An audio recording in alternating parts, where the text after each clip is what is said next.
de la radio et télévision Tambara, vous pouvez désormais suivre votre chaîne de télévision préférée Tambara sur le satellite Badrsat 7, angle 26 degrés Est, fréquence 1010, polarisation verticale, symbole 27500.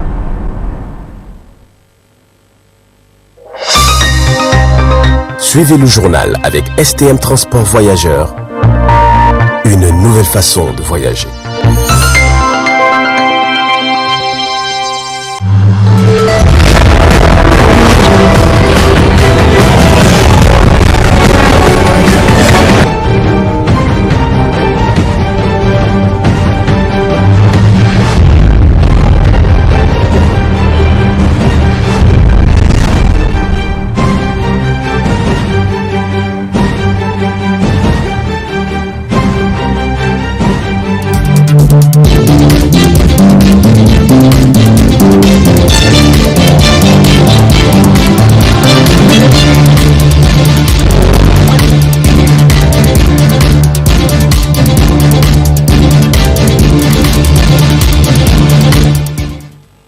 Messieurs, dames, bonsoir et bienvenue à cette édition du soir sur la télévision Tambara. Ouverture ce matin du 3e congrès ordinaire du syndicat national des travailleurs Saint-Apresse sous le thème Scission de l'ERTN en RTN et AND, quel impact? C'était à la maison de la presse sous la présidence du représentant du ministère de la Communication en présence de plusieurs militantes et militantes du Saint-Apresse et du SIG de la CDTN. Le point avec Zainab Gagara sur les images de Abdel Nasser Abdou. Renforcer la capacité de ce congressiste à travers des débats fait partie des objectifs visés à travers ce 3e congrès ordinaire du syndicat national des travailleurs de presse à Centrapresse.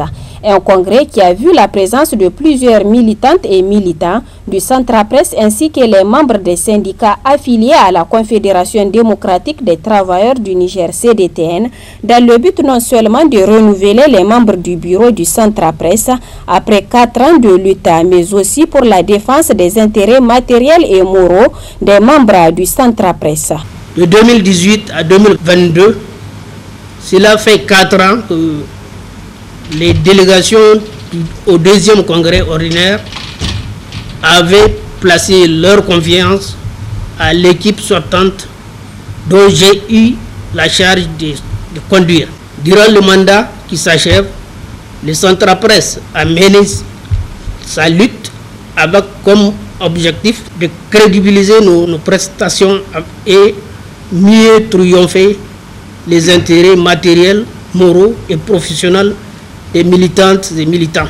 Cette lutte a été menée avec le soutien de notre centrale d'affiliation, la Confédération démocratique des travailleurs du Niger, CDTN. En prenant la parole à cette occasion, le secrétaire général de la CDTN a félicité le Centrapresse pour l'organisation de ce 3e congrès avant de réaffirmer l'accompagnement de la CDTN pour l'amélioration du secteur de la presse au Niger. Nous savons que dans le secteur de la presse, aujourd'hui les choses ne sont pas faciles. Les travailleurs des médias font face à beaucoup de difficultés, que ce soit en termes de rémunération, que ce soit en termes même de conditions de travail, que ce soit en termes du respect des normes du travail. Nous savons qu'au niveau du secteur de la presse, tout est défi.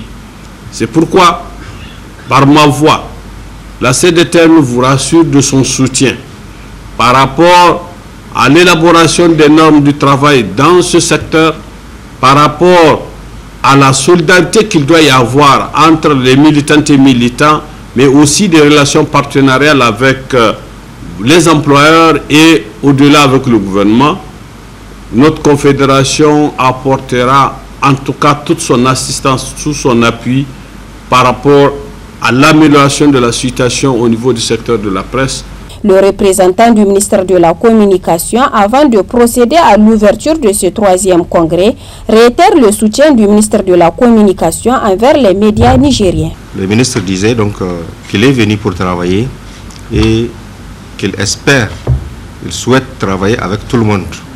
sa porte reste ouverte. Donc c'est à ce titre que nous sommes là au niveau de ce congrès. Donc nous souhaitons bon congrès au Central Presse. La porte du ministre reste toujours ouverte pour un nouveau partenariat. Il attend de votre congrès des propositions et on espère de ce congrès ressortiront donc des résolutions, des recommandations qui vont dans le sens donc de l'amélioration du travail et du climat de travail. A rappeler que plusieurs recommandations seront faites au cours de ce 3e congrès qui sera sanctionné par la mise en place d'un nouveau bureau pour un prochain mandat. Les rideaux sont tombés sur le rallye régional des héritiers pour l'appui à la politique nationale de la jeunesse ce samedi 7 mai 2022 dans les locaux de SNAD sous le haut parrainage de Aliou Oumarou, président du Conseil national de la jeunesse. Le point avec Aïs Adamou et Ibrahim Kantama. Ouverte depuis le 14 novembre 2020, cette inspiration panafricaine créée par un cadre de jeunes conscients des préoccupations africaines en vue d'une prise de conscience durable est un outil de soutien à la réalisation des objectifs de l'agenda de l'Union africaine 2063. Pour rappel, AHA est une association de jeunes nigériens qui a bien voulu s'organiser afin d'accompagner l'État du Niger dans l'atteinte de la politique nationale de la jeunesse. Dans son mot de clôture, le président de la dite association a fait le point de ce rallye régional. Nous avons rencontré la diversité de notre jeunesse. Nous leur avons dit un seul message. L'avenir de ces pays se repose sur eux, que la population nigérienne attend d'eux des solutions à la pauvreté, aux maladies récurrentes, à la famine et aux crises liées au changement climatique et à l'insécurité. Car nos instituts, écoles et universités doivent être des pôles de réflexion et de production de connaissances utiles pour le progrès de la société. Les jeunes doivent assumer leur part de responsabilité dans ces processus à multi-acteurs où chacun a une portion de responsabilité. Mesdames et messieurs, quant à la mise en œuvre de l'agenda 2063, tout au long de ces rallyes, AHA 2063 a posé la problématique de l'intégration africaine et la responsabilité de la jeunesse dans le suivi des projets de l'agenda 2063 au niveau national. Le parrain de cette cérémonie de clôture a prodigué des conseils à la jeunesse et à l'endroit des membres de AHA face aux défis qui les attendent. Après la vie de l'école, il y a une école de la vie. Il y a une jeune qui nous attend de l'autre côté de l'école et je vous assure qu'il y a des aînés qui sont prêts à bouffer les plus jeunes. Donc commencez à vous préparer, à vous lancer. Il n'est pas que parce que je suis sociologue, je dois vivre de sociologie. Il n'est pas dit que parce que je suis géographe, je dois vivre de géographie. Il n'y a pas de la place pour tout le monde. Et c'est pourquoi nous avons demandé au président de la République, chef de l'État, de réserver ou d'attribuer un quota pour la jeunesse. Ce quota, nous ne sommes pas bénéficiaires pour votre information parce que nous sommes sortis de la jeunesse jusqu'à partir de 35 ans, vous avez le plus jeune. Donc ce quota, nous devons le donner pour les futures générations. Et hier, nous avons été reçus par le ministère de la Jeunesse et des Sports, à qui nous avons transmis le projet de loi sur le programme en faveur de la jeunesse. Et si nous voulons ce programme, c'est parce que s'il y a 5 ou 10 ans, nous disons qu'il n'était pas question que la jeunesse négocie un programme parce que nous représentons la couche la plus importante de la population. À l'évidence, nous nous sommes rendus compte, à l'issue de ces dernières élections, qu'il y avait de promotion des jeunes. Ceux qui ont été maires, ceux qui ont été députés, ne sont devenus accidentellement, pour la plupart. Pas parce qu'on veut faire la promotion des jeunes. Donc c'est pourquoi nous devons faire ce combat pour nos jeunes frères, afin que ces mémoires fraîches puissent contribuer efficacement au développement de ce pays. Notons que le représentant du ministre de la Jeunesse a réitéré au nom du ministre qu'il représente le soutien de son département à accompagner cette vision de la jeunesse à booster cet agenda 2063. Le 13 mai 2021, les femmes nigériennes ont soumis leurs doléances au gouvernement à l'occasion de la Journée nationale de la femme nigérienne. À quelques jours de la commémoration de cette journée, où en sommes-nous? Avec les doléances soumises au gouvernement à travers le Congafen, ont-elles été prises en compte et qu'en est-il des préparatifs du 13 mai 2022? Le point avec Falmata Kiari au micro de Zainab Gagara. Comme tout mémorandum ou atelier, ça reste toujours dans les tiroirs, mais il y a quand même eu une avancée sur le quota qui est remonté à 25% pour les postes décisifs et 30% pour les postes électifs. Et c'est de ça qu'il s'agissait, surtout le quota, le non-suivi du quota. On a souligné ça au Premier ministre et que le quota existe, mais il n'est pas respecté.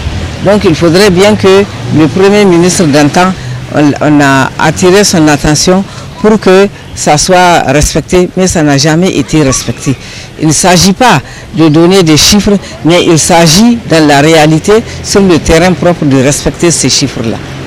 Et d'autre part aussi, vous savez, il y a un problème aussi d'autonomisation de la femme. La femme n'est pas suffisamment nantie, on n'a pas accès aux banques, au crédit aussi, et il n'y a pas de banque des femmes, sauf quelques rares mutuelles. Donc on a attiré son attention. Il faudrait que la femme soit autonomisée. Il faut qu'il y ait une autonomisation de la femme. C'était les points saillants de ce mémorandum. Et au poste de préfet et autres, la présence féminine est très timide. À peine une ou deux femmes sur la multitude, le pléthore de préfets. Donc vous voyez, et ce n'est même pas ça. L'Assemblée s'est respectée, d'accord, mais sur le plan, si vous voulez, décisif, ce n'est pas respecté. Les préparatifs et l'ouverture se fera à Mahatma Gandhi.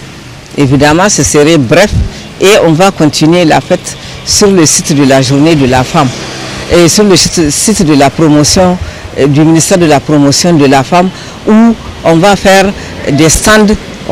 Toutes les ONG vont exposer ce qu'elles ont. Et maintenant, il y aura une quête. Il y aura une caisse où on va déposer un peu de l'argent pour les femmes de Tawa, de Tilaberi et de Difa, surtout les femmes de Abala. Donc c'est ça, c'est ce qui est prévu. On passera toute la journée, n'est-ce pas, au ministère de la promotion de la femme. Ceci n'empêchera pas à certaines ONG de faire leur activité parallèlement. Donc on fera un suivi. Parce qu'il ne s'agit pas d'embêter le politique. Maintenant, on va faire pression sur eux en faisant un suivi. Voilà ce qui est fait et voilà ce qui reste à faire. Et cette année, on ne compte pas faire des doléances. Le président va prononcer son discours. La particularité de cette année, c'est que c'est le président Bazoum même, et c'est sous son haut patronage qu'il y aura cette fête du 13 mai. D'habitude, c'est le Premier ministre, c'est une première dame. Mais cette année, le président Bazoum a pris en charge même la salle Mahatma Gandhi, qui était très chère. Donc, vraiment, ça nous fait un honneur. Ça fait un plus, c'est une innovation. Qu'un président de la République se trouve devant les femmes pour fêter la fête des femmes. Et il faudrait vraiment, comme je l'ai dit tout à l'heure, il nous faut beaucoup de banques. Une ou deux banques purement féminines pour qu'on ait accès à un crédit. Quand on dit crédit, ce n'est pas des petites sommes. Et ce n'est pas une centaine de mille et autres. Il faudrait qu'on donne aux femmes des millions pour qu'elles puissent tourner à l'image de leurs sœurs, les mamans Benz de la côte, le Bénin, le Togo, la Côte d'Ivoire, le Cameroun, etc., etc. Et qu'on soit unis comme un balai, qu'on soit unis comme la boule, comme le rond de la boule, qu'on s'entende et qu'on fasse une synergie pour défendre nos droits. Parce que nous aussi femmes, non seulement on a des droits, mais aussi on a des devoirs. Comme dit l'adage, l'ennemi de la femme, c'est la femme. Donc vraiment, il faut qu'on combatte nos hostilités, nos guerres intestines, pour pour qu'on puisse sortir de l'ornière. Le ministère de la Communication et de Relations avec les institutions a rencontré hier 6 mai 2022 les responsables des médias privés. Le point de cette rencontre avec Ibrahim Abdelkader et Ibrahim Kantama. 48 heures après la rencontre avec la presse publique, cette fois-ci, c'est les responsables de la presse privée que le nouveau ministre de la Communication et des Relations avec les institutions a tenu à rencontrer en vue d'un rapport de franche collaboration avec les différents secteurs dont il en a la charge pour faire le tour des problèmes qui assaillent ce secteur, pour améliorer aussi le cadre d'existence de la presse privée audiovisuelle et écrite. Après la présentation des différents responsables des organes présents, le ministre est passé à la traditionnelle allocution. J'ai tenu à vous convier à cette rencontre de prise de contact. Comme je l'ai précisé, c'est donc pour que nous puissions nous connaître mutuellement. Nous devons par conséquent travailler la main dans la main afin d'innover notre collaboration et notre partenariat que je voudrais franc, sincère, empreint de chaleur, de courtoisie et de convivialité. Je voudrais aussi vous écouter par rapport aux difficultés réelles que vous vivez dans le cadre de votre noble et exaltante mission, celle d'informer, d'éduquer, de distraire et de sensibiliser la population nigérienne. Étant moi-même du secteur de la communication, pour avoir suivi une partie de ma formation en rapport avec le dit secteur, je suis bien conscient de l'état de ces difficultés et je serai bien attentif le moment venu à la question de leur examen et de leur traitement. Mesdames, Messieurs, comme vous le savez, le gouvernement a opté pour l'amélioration de l'environnement juridique et professionnel de la presse, en vue de vous permettre d'exercer convenablement votre métier, c'est-à-dire sans crainte ni restriction, mais avec un sens aigu de responsabilité. Ceux dont la plupart d'entre vous font preuve du reste avec le professionnalisme requis. Nous aurons l'opportunité d'organiser d'autres échanges et d'échanger largement sur les difficultés que la presse privée rencontre, afin qu'ensemble, nous puissions leur trouver des solutions. Comme annoncé pour les organes publics, une visite également est prévue au niveau de quelques organes privés la semaine prochaine. Nous sommes à la fin de ce journal. Merci de nous avoir suivis. Au revoir et bon week-end à tous.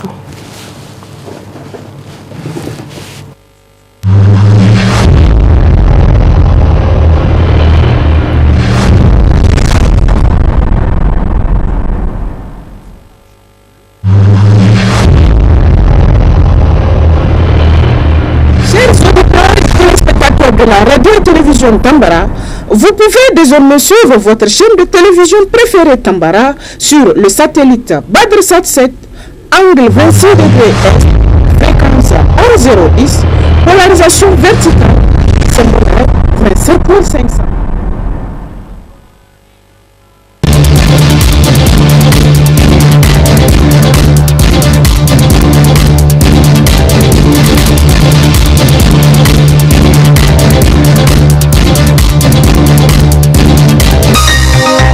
Ce journal vous a été présenté par STM Transport Voyageurs. Une nouvelle façon de voyager.